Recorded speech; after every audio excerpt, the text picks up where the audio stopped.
Boston, Massachusetts has this very cool event called the Boston Freedom Rally. And at this point, it basically is just an event. It isn't really a form of protest. It is more just a event that is gearing towards showing people the power of the plant and just helping people see there is an alternative besides some of the different medicines that are out there.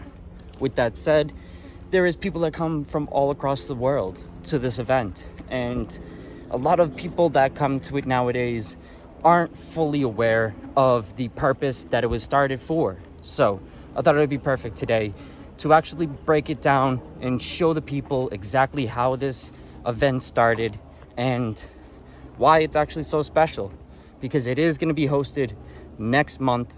It's the third Saturday of every September, and it's been happening since 1989. Definitely something that has a lot of history, so let's get into it. This event actually originally started as a form of protest. It was a form of protest because the legalization of cannabis just wasn't happening in the near future, and people were very sick of it. They were very sick of how they were being treated, and also they were just trying to push for a better way for other people who actually need the plant to be able to access it. And through the legalization, of course, quality has dropped a lot, but the accessibility is something that is massively important to someone that has cancer, someone that actually needs it for an ailment that is actually going to be somewhat cured through the plant.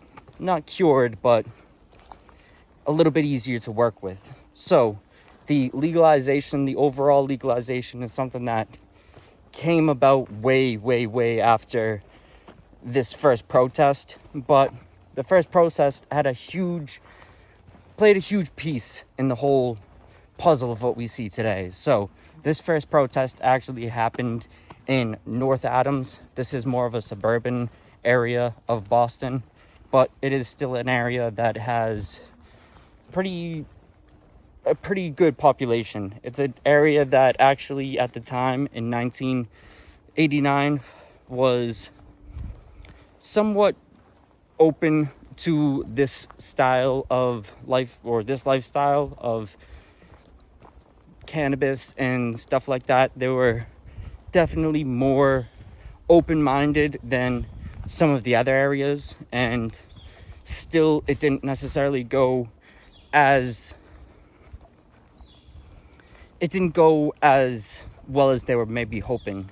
A lot of people probably were hoping that it was going to be one shot over, you know what I'm saying? Like, they probably were assuming that if they really caused that big of a noise, that they probably would want to legalize it right away, because why would they want to keep something that is so important criminalized? Why would they want to do that? So the first time wasn't a huge success. Definitely opened the door for other opportunities, and that leads us to the second time it actually happened. They ended up doing the second rally over at the dock right next to the USS Constitution. This is a ship that is right down in the somewhat of the downtown area of Boston. It is right close to the downtown area, so it is definitely a location that they were looking to get some attention. They were definitely looking to have some people take notice to what they were doing, and that's what happened. It definitely happened. It seemed to cause a little bit of a situation, but it wasn't enough to deter them from trying again. And the third attempt, they went all in. I guess the third time will always be the charm.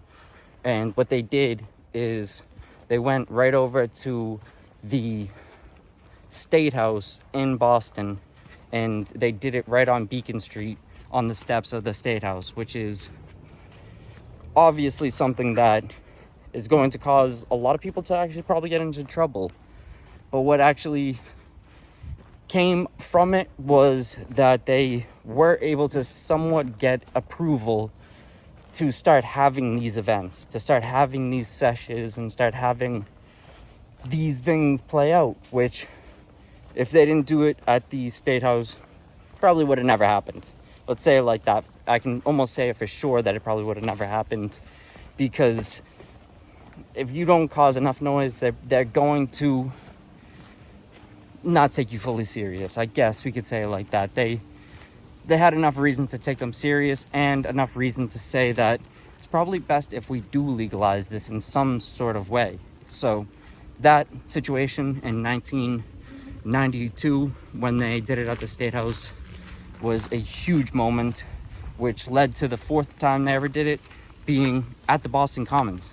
The Boston Commons is now the home for it, and the Boston Commons also has some weird history in its past. The Boston Commons actually originally started off as a place where they would punish people, kind of torture people, we could say. They definitely used it as a punishment area where they kind of made examples of people when they would do things wrong. And to see it has come from a place of punishment, a place of torture, to now be in a place that is celebrating the freedom of the world is very interesting. So I thought it would be something dope to tie in towards the end of this video.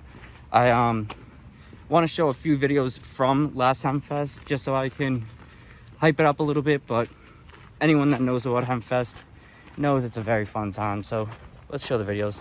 And as you can see, it's definitely a very cool spot. It's something that is definitely worth checking out at least once, even if you're from a spot like New York City.